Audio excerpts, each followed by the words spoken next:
ထူပိုင်းပြန်ပေးတော့အိမ်ထဲကြားတယ်ကောင်းတယ်ပြီ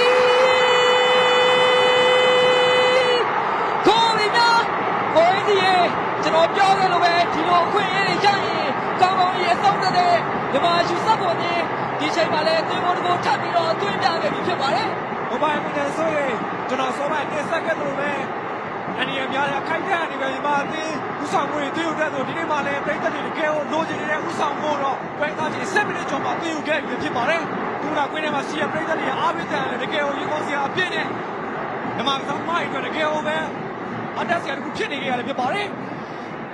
မာတင်ကတော့အရှင်ပြည်သက်တွေရဲ့အားပေးမှုနဲ့ပဲအထူးသူတို့အနေနဲ့ဒီနေ့ပွဲစဉ်မှာရမှတ်တမတ်တော့လည်းမဟုတ်ပဲရန်လုံးပြေနိုင်ပွဲရန်လုံးပြေအကောင်းဆုံးပုံစံနဲ့အတူ19နှစ်ကြာဝေးကွာနေတဲ့အာရှခီးကို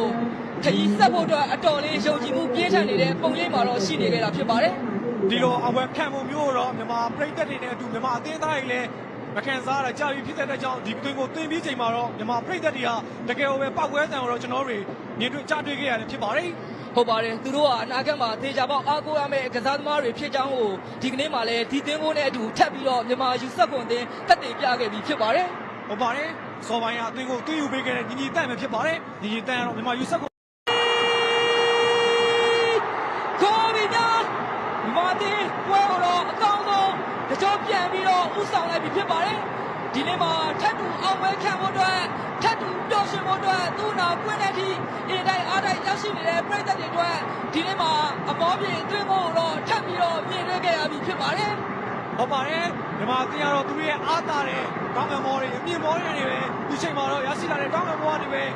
ဥဆောင်ကိုတမန်သွေးယူသွားနိုင်ခဲ့ပြီလည်းဖြစ်ပါတယ်မြန်မာအသင်းကသူတို့အနေနဲ့တကယ်အားသာတဲ့အနေထားနဲ့တုံးချနိုင်တဲ့အသင်းဖြစ်လေရက်တည်နေကြရဖြစ်လို့ဒီနေ့ပွဲစဉ်မှာတော့စီးရီးယားအသင်းကိုဥဆောင်ကိုသွေးယူပြီးတော့ထပ်မံအကောင်းဆုံးပုံစံနဲ့ပဲဥဆောင်သွားနိုင်ခဲ့ပြီလည်းဖြစ်ပါတယ်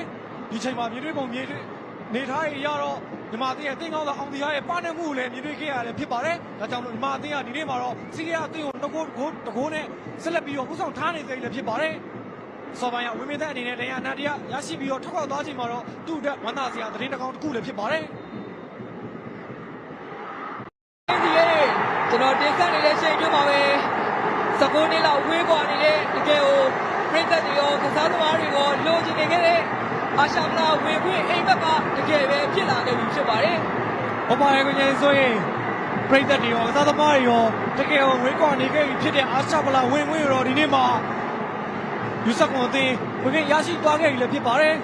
။တခွင်းလုံးဒီပါခွင့်ပြ